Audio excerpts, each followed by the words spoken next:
The betrayal didn't come from across the border. It came from across the table. President Ibrahim Traoré believed he had fortified Burkina Faso's future. But behind the thick walls of the palace, one of his most trusted allies was quietly selling him out. Military secrets were leaking, foreign agents were closing in, and whispers of an assassination plot began to surface, one aimed at stopping Traoré before the upcoming elections. This is the untold story of how a silent war unfolded in the shadows of power, how one man turned betrayal into his greatest weapon, and how a nation woke up to protect its soul. One night in Ouagadougou, everything seemed too quiet. President Traoré stood by his palace window, staring into the darkness. He couldn't shake the feeling that something was wrong. Tension clung to the air. Military operations had begun failing without explanation. Classified meetings were being exposed. Enemies were appearing in places they had no reason to be. It was too precise, too calculated. Someone had a map, his map. This wasn't coincidence, it was treachery, and he knew the traitor was close. Under Traoré, Burkina Faso had begun to rise. He expelled foreign troops, reclaimed national resources, and returned power to the people. For the first time in years, Burkinabés felt like they owned their land, their voice, and their pride. But these bold moves came at a cost. Foreign powers who once manipulated Burkina Faso from the shadows were furious. They had lost control, and they wanted it back. The breakthrough came one night when a young officer, Captain Ibrahim Traoré, intercepted a strange broadcast while scanning radio frequencies. Hidden in what looked like a mundane farming report was sensitive military data, maps, coordinates, operation names. Only one group could have accessed that information: President Traoré's inner circle. Traoré called an emergency meeting at midnight. Phones were banned. Only his most trusted officers were present. Captain Zongo laid the evidence on the table. At the top of the leak, Colonel Ouattara. An old friend, a decorated officer, a man who had once taken a bullet for Traoré, a man who laughed with him at birthdays, a man who had access to everything. He's been feeding them for months.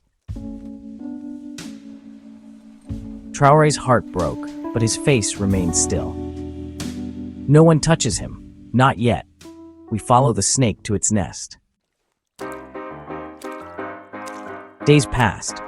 Traoré smiled for cameras, shook hands, gave speeches, but behind the scenes, the real war had begun. Zongo's team shadowed Ouattara's every move. Late at night, the colonel would drive alone to a house near the French embassy.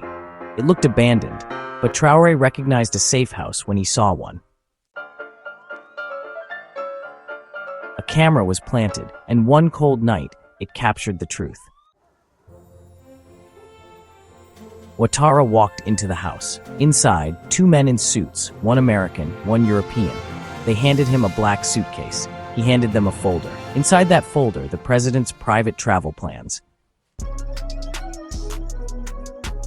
It was enough. Traoré watched the footage, fists clenched. His old friend was selling him out, and selling out the country. It's time. The next morning, Ouattara was invited to a meeting on the top floor of the defense building. He arrived smiling. But this time, there were no greetings, just soldiers in full gear, and at the center, President Traoré. You were my brother. Ouattara said nothing. Zongo placed the black suitcase on the table. Inside, money, tracking devices, and a USB drive filled with secrets. You're not going to prison. You're going to talk. Ouattara was moved to a secure underground room. No windows, no clocks, no sleep, just silence. The man who once wore his uniform with pride now looked broken. We opened it, every file, every secret. Ouattara stayed quiet until hours passed. Finally he spoke. Colonel Ouattara, they came to me a year ago, Americans, Europeans. They promised me money, a post with the UN, a house in Paris. After you fell, they wanted to control Burkina Faso again, its gold, its land, its soul, and I believed them. But now I see they were only using me. You didn't just betray me. You betrayed our people, the mothers, the young soldiers, the children. You sold their futures for a promise. I'm sorry. You'll answer for it, but first, you'll help us stop them. With Ouattara's cooperation, Traoré's team fed fake intelligence to foreign agents. Every message was a setup. Embassies went quiet, some spies vanished. Burkina Faso wasn't the hunted anymore. It was hunting. One agent, codenamed Reed, contacted Ouattara for a final meeting. He posed as an agricultural advisor, but the message was clear. It was time to eliminate the president. The meeting was set at a safe house just outside the capital. Ouattara wore a hidden mic and a tracker. Traoré listened from a command center.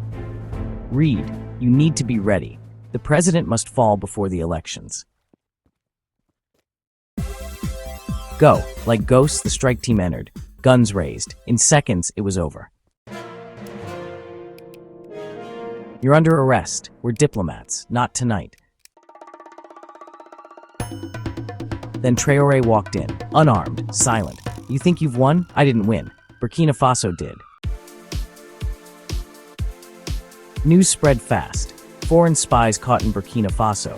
Traoré foils assassination plot. Embassies scrambled. Governments panicked. But the truth was out. President Ibrahim Traoré had defended more than just a seat of power. He had defended the soul of a nation. That night, Traoré stood alone atop the Kosium Palace. The city below was quiet. His face was calm, but in his heart burned a sense of duty. The war wasn't over, but this battle had been won. The lion had roared, and the world had heard it.